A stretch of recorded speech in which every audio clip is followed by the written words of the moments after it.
Hello friends, Janu the kitchen હાઉસમાં તમારું સ્વાગત છે। આજે આપણે એક નંગ કાચા બટેકામાંથી સરસ મજાની રેસીપી લઈને હું આવી છું અને વરસાદમાં ખાવાની મજા પડે તેવી છે।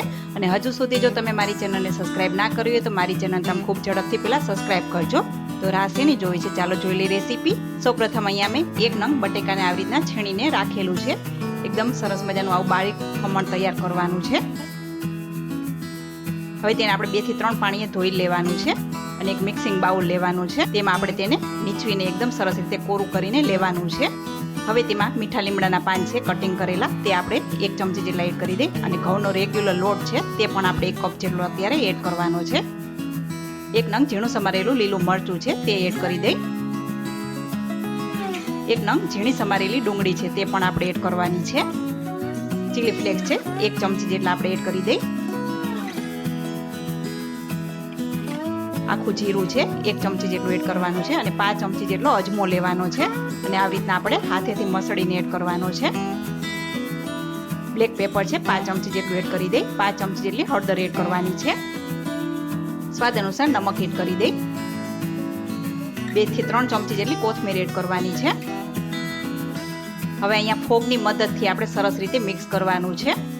ગાંઠા ન પડે તેનું ખાસ ધ્યાન રાખજો। અને હવે આપણે તેમાં થોડું થોડું પાણી એડ કરીને સરસ મજાનું બેટર તૈયાર કરવાનું છે। હા, તમને મારો વિડીયો કેવો લાગે છે તે કોમેન્ટ બોક્સમાં જરૂરથી જણાવજો। તમે જોઈ શકો છો એકદમ સરસ મજાનું બેટર તૈયાર થઈ ગયું છે, ક્યાંય પણ ગાંઠા નથી પડ્યા। હવે તેમાં આપણે 2 ચમચી જેટલો ઝીણો રવો આવે છે તે એડ કરવાનો છે અને 2 ચમચી જેટલો ચોખાનો લોટ એડ કરવાનો છે। જો તમારી પાસે ચોખાનો લોટ ના હોય તો તેની જગ્યાએ તમારે ખાલી એકલો રવો પણ ચાલશે। મેં બંને લોટનો યુઝ કરેલો છે। હવે સરસ રીતે આપણે હાથેથી મિક્સ કરવાનું છે। આ ટેસ્ટમાં ખૂબ જ સરસ લાગે છે, તમે જરૂર એકવાર ટ્રાય કરજો।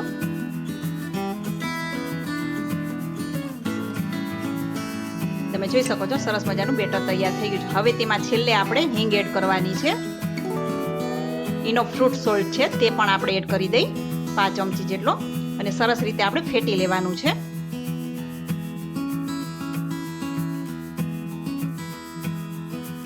હવે આ બેટર સરસ રીતે તૈયાર થઈ ગયું છે, તમે જોઈ શકો છો। બસ આવું ઘટ જ રાખવાનું છે। હવે અહીંયા તેલ પણ સરસ રીતે ગરમ થઈ ગયું છે અને મેં ગેસ ધીમો કરી દીધેલો છે। હવે તેમાં આપણે નાના નાના પકોડા તૈયાર કરી લેવાના છે। સાંજે વરસાદ આવતો હોય અને આવા પકોડા મળી જાય તો બીજું શું જોઈએ। હવે તેનો કલર ચેન્જ થાય ત્યાં સુધી આપણે તેને રાખવાના છે। બહારથી ક્રિસ્પી અને અંદરથી સોફ્ટ એવા આ એક નંગ કાચા બટેકામાંથી પકોડા તૈયાર થઈ જશે। અને આજની આ રેસીપી કેવી લાગે છે તે પણ તમે કોમેન્ટ બોક્સમાં જરૂરથી જણાવજો।